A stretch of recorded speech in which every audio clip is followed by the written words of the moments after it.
etc. Absolutely, absolutely. Let me just speak to that a moment.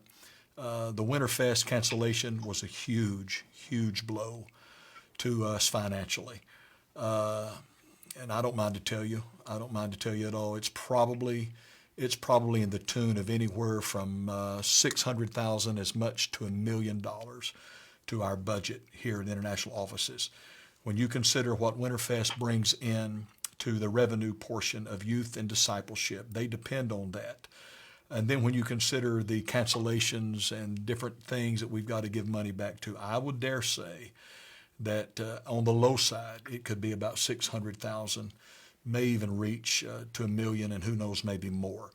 But I say that to say this: we're going to do everything we can to honor our families, to honor our students, to honor our churches, and there's not going to be any question. If we have to borrow the money, we're going to do everything we need to do to refund fees and refund the registrations, because we don't want you having to suffer that as a family. So I can assure you that the executive committee is talking about how we can do it, and it's just going to be done. It's just going to be done. God's going to help us. So let me just answer that question. Honor the Lord. Honor the Lord. You pray. You seek the Lord. Pastors, if the Church of God ever needed you, church member, if the Church of God ever needs you, we need you. And we're going to stand by you and pray that you will be faithful to your church. So let's get on to that. Let's get on to some more questions here. Let's talk about some of these other cancellations. We have been doing our best to stay in touch with our state overseers. Last week we did a Zoom call. State overseer, if you're watching, we're going to be doing another one of those this week. Dusty, I believe we've scheduled that for the day after tomorrow. Is that Wednesday sometime? Wednesday at 2 o'clock. We're going to do another Zoom call with state overseers. This is the first you've heard about that. We'll send out a group text tomorrow to have you ready. But 2 o'clock, we'll do another Zoom call to apprise you of any other cancellations, any other pertinent information we need to give you. Also, here at international offices, last Thursday, I called our entire team together, and we closed the office for Friday. We were closed today. We will be closed tomorrow, so that we can do a lot of things around here we need to do to protect our people. However, in the executive committee meeting today, we have made the decision, and we will inform everybody formally tomorrow, that we will close our offices for the rest of this week. We have not spoken to next week yet, but we are going to be closed for the rest of this week because of a lot of reasons. Schools have closed. We want you to be able to take care of your family, your children. Many of our employees take care of grandchildren. So we're going to do our best, and our team here in the studio are rejoicing even as I say that right now. They're just jumping up and down and having a good time with that. But seriously, we want to do what we can to help our families. A big question, will we cancel General Assembly? At this point in time, no. That is a question that's bigger than my pay grade. And that is a question that we're waiting day by day, week by week. Hopefully, we're believing that we'll move beyond this quickly, but that would be a question that the Council of 18 would have to tackle in consultation with each other.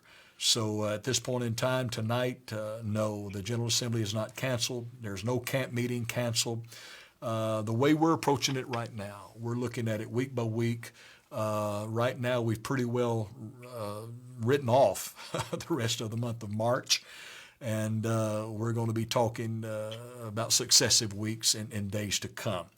But international offices is closed for the rest of this week. We will speak about next week soon.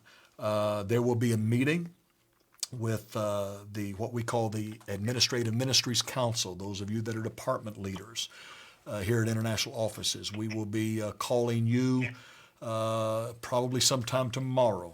We're probably going to do this by Zoom to make sure that we're just keeping everybody safe. But there will be a very important call or Zoom conference with our Administrative Ministries Council. We refer to that as AMC. And in that meeting, we will be giving you some other information relative to how we're going to navigate through this. Let me look real quick and just see if there's some other questions that I can address here. Someone has written in about a measure relative to an emergency fund that can be discussed at the General Assembly. The brother, I'm sure, is watching, Brother Orlando Nevis. If I could just take the liberty to call your name, Brother Nevis, let me just ask you if you have a potential measure relative to that you'd like for the Executive Committee and the Executive Council to consider. If you could formulate that, please, in a letter, an email to us, and get that to us. We'll do our best to get that on the table for discussion. That's about all I can promise relative to that. I think I've answered some of the others. Let's see here what else people are writing. Okay, let's just bring this one up. Dennis and Art. Someone has written in. I'm gonna speak it as I read it here. I haven't gone through and looked ahead. Let me just read it. Someone has written in and said, I spoke with our insurance carrier, and you've actually touched on this, Dennis, that said we would not be breaking the law by gathering, but would put us at great disadvantage legally for negligence if someone became infected.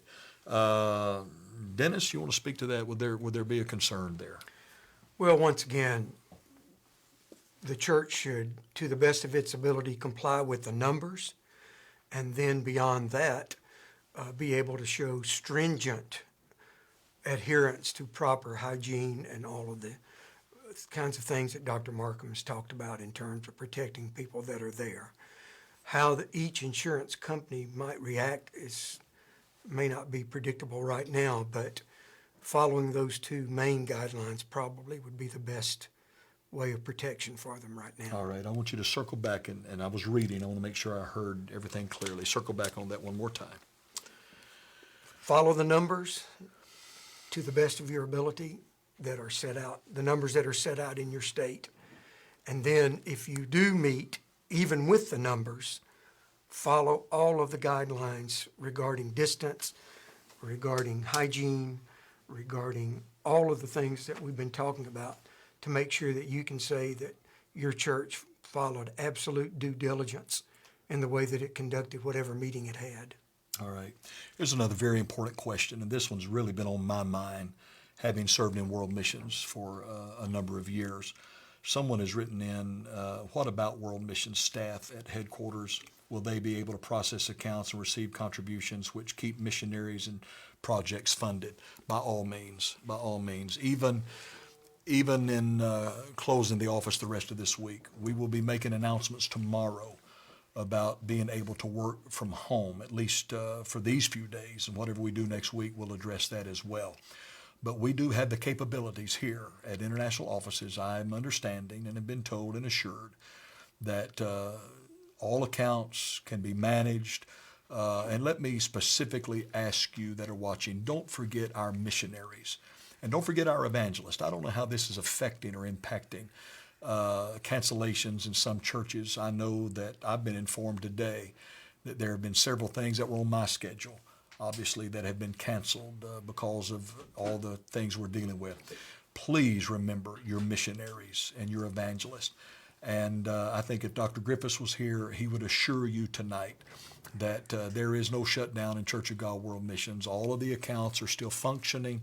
All of the donations, everything is still working. Even though we may not physically be here, we do have the capacity for a few days, for a few weeks, whatever we need to do to continue to function, even if our workforce has to work from home for a while. We are able to make sure that the accounts are being cared for, the funds are being sent to where they need to go.